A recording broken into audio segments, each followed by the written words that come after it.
Hi all. ఈరోజు పండుమిర్చి పచ్చడి చూపిస్తానండి. నేను పండుమిరపకాయలు తెచ్చుకున్నాక 2 kgs పచ్చడి అండి. ఇది బాగా కడుక్కొని వాష్ చేసుకొని ఆరపెట్టుకోవాలండి. తర్వాత తొడిమెలు తీసేసి ఆరపెట్టుకోవాలి. 1 గ్లాసు ఉప్పు పడుతుందండి, రాళ్ళుప్పు. 250 grams చింతపండు పడుతుంది. ఇది బాగా 3 మిక్స్ చేసేసుకొని ఇలా కచ్చాపచ్చా దంచుకొని 3 days ఊరబెట్టాలండి. దీన్ని 3 days ఊరబెట్టిన తర్వాత మనకి ఈ కన్సిస్టెన్సీ వస్తుంది. చింతపండు కూడా అందులోనే బాగా వేసి ఊరబెట్టాలండి. వాటర్ వేయకూడదు, కొంచెం కూడా వాటర్ వేయకూడదు, లేదంటే బూజు వస్తుంది. ఇలా బాగా ఊరబెడితే మనకి ఇలా వస్తుంది పేస్ట్. జస్ట్ పండుమిర్చి కొంచెం సాల్ట్ వేసేసి కచ్చపచ్చ గ్రైండ్ చేసుకొని చింతపండు వేసేసి చేసుకోవాలండి. నెక్స్ట్ ప్రాసెస్ చూద్దాము. దీంతో 2 spoons మెంతులండి. ఈ స్పూన్ మెజర్మెంట్ చెప్తాను మీకు. అండ్ 2 spoons జీలకర్ర అండి.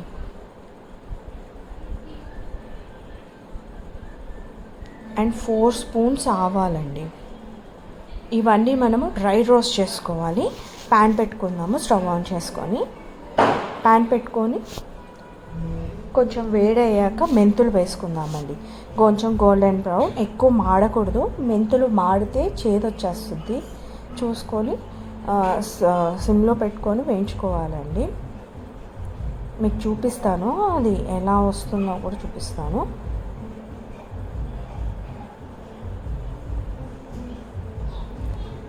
తర్వాత గార్లిక్ అండి, 3 గడ్డలు పీల్ చేసుకొని పెట్టుకోవాలి. ఈ నిల్వ ఉండే పచ్చళ్ళకన్నీ సేమ్ ప్రాసెస్ ఉంటుందండి. అయిపోయింది. మెంతులు మనం ఒక గిన్నెలో తీసుకుందాము. చూడండి, అలా వేపుకోవాలి. మంచి స్మెల్ వస్తుంది మనకి అలా వేపుకుంటే. కొంచెం మాడిపోయినా చేదు వచ్చేస్తుంది. ఆవాలైనా సరే, జీలకర్ర అయినా సరే. ఇది చల్లార్చుకోవాలండి. నెక్స్ట్ ఆవాలు వేసుకుందాము. ఆవాలు వేయగానే అవి కొంచెం చిటపట్లు ఆడుతాయి కదా, తీసేయాలండి ఆ స్టేజ్లో. ఎక్కువ వేపకూడదు. నెక్స్ట్ జీలకర్ర అయిపోయింది. ఈ 3 తీసుకొని పక్కన పెట్టుకుందామండి. బాగా చల్లార్చుకోవాలి. వేడి మీద గ్రైండ్ చేస్తే మెత్తపడిపోతుంది పౌడరు. మనకి ఫైన్ పౌడర్ అవ్వాలి.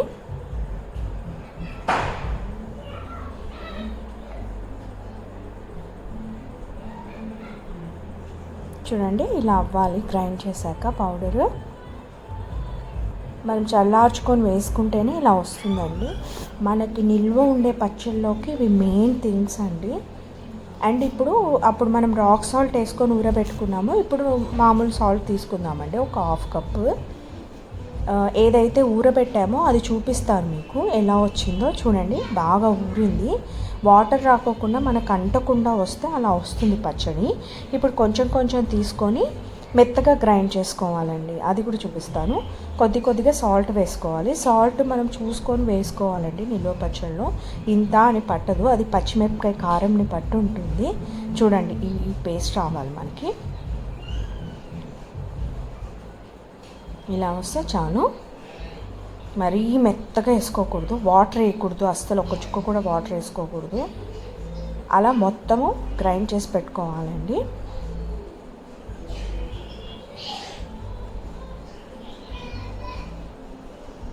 చూడండి, మొత్తం అయిపోయింది. నేను గ్రైండ్ చేసేసాను.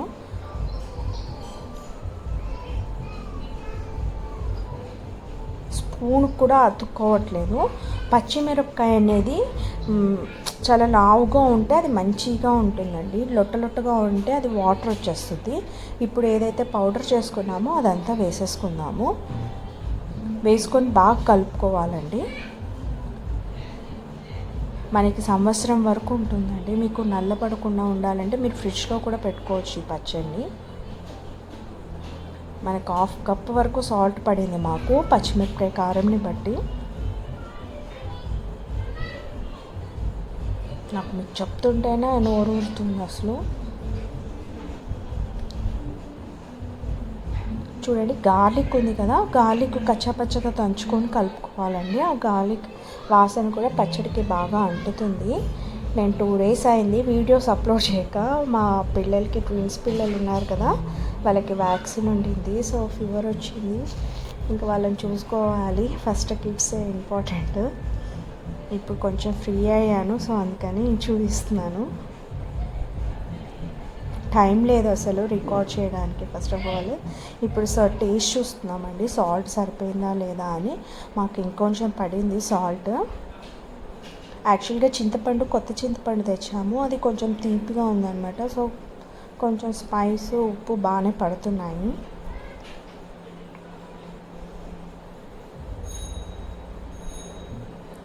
బాగా కలుపుకోవాలండి. ఆవపిండి ఇవన్నీ బాగా కలిసిపోవాలి పండుమిర్చిలో. ఇది మనము ఇవన్నీ గాజు కంటైనర్లో స్టోర్ చేసుకొని పెట్టుకోవాలండి, బయట కూడా ఉంటుంది. ఇప్పుడు మీకు కొంచెం చూపిస్తున్నాను ఎలా పోపు వేసుకోవాలా అనేది. ఒక బాండీ తీసుకొని ఆయిల్ వేట్ చేసుకోవాలండి. పోపుకి పండుమిర్చి పచ్చడికి ఎక్కువ ఆయిల్ పడుతుంది, అప్పుడే ఆ పచ్చడి టేస్ట్ వస్తుంది. పోపుకి కొద్దిగా గార్లిక్ కచ్చాపచ్చ దంచుకొని గార్లిక్ వేసుకుందామండి. చూడండి, నేను గాజు బాటిల్లో స్టోర్ చేశాను. గార్లిక్ కొంచెం బ్రౌన్గా గోల్డెన్ బ్రౌన్ వేగితే చాలండి. ఆవాలు, జీలకర్ర, ఒక 2 స్పూన్స్ ఆవాలు వేసుకుందాం, 2 స్పూన్స్ జీలకర్ర వేసుకుందామండి. ఒక 3-4 ఎండుమిరపకాయలు,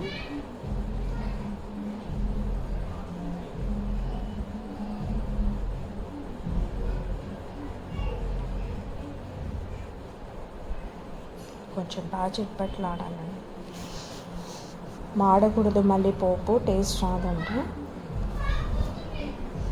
కొంచెం కరివేపాకు, ఇంగువ అండి. మేము పోపులో కంపల్సరీగా ఇంగువ వేసుకుంటాము. కొంచెం వేగాక మనం ఆ పచ్చడిలో కలుపుకోవాల్సిందే. చాలా ఈజీ అండి, సింపుల్. కొంచెం మెజర్మెంట్ చూసుకుంటే సరిపోతుంది.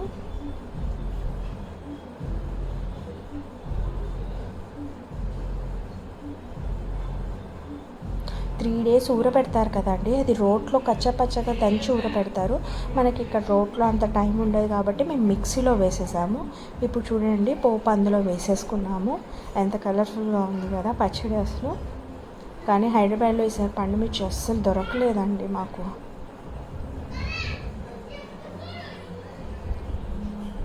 అంతే అయిపోయింది. వేడి అన్నంలో వేసుకొని తింటే సూపర్. ఈ పండుమిర్చి చాలా కారం కూడా ఉంది మాకు.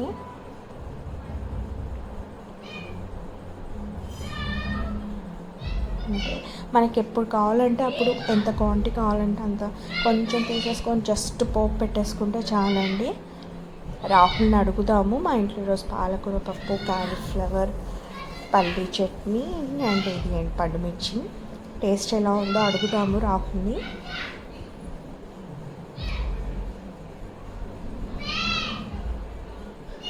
ఫస్ట్ అన్నంలో తినమని చెప్పాను.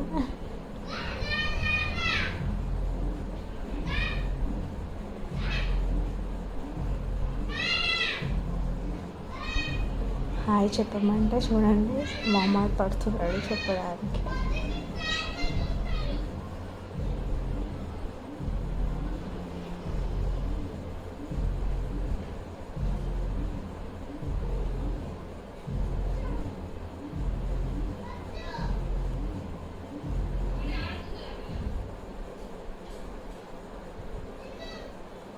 ఎంతసేపు చేస్తాడు చూడండి, టేస్ట్ చెప్పమంటే. ఎక్స్లెంట్గా ఉంది, కానీ కారం చాలా ఉందండి. కొంచెం ఊరితే తగ్గిపోతుంది. Thank you all. Please subscribe to my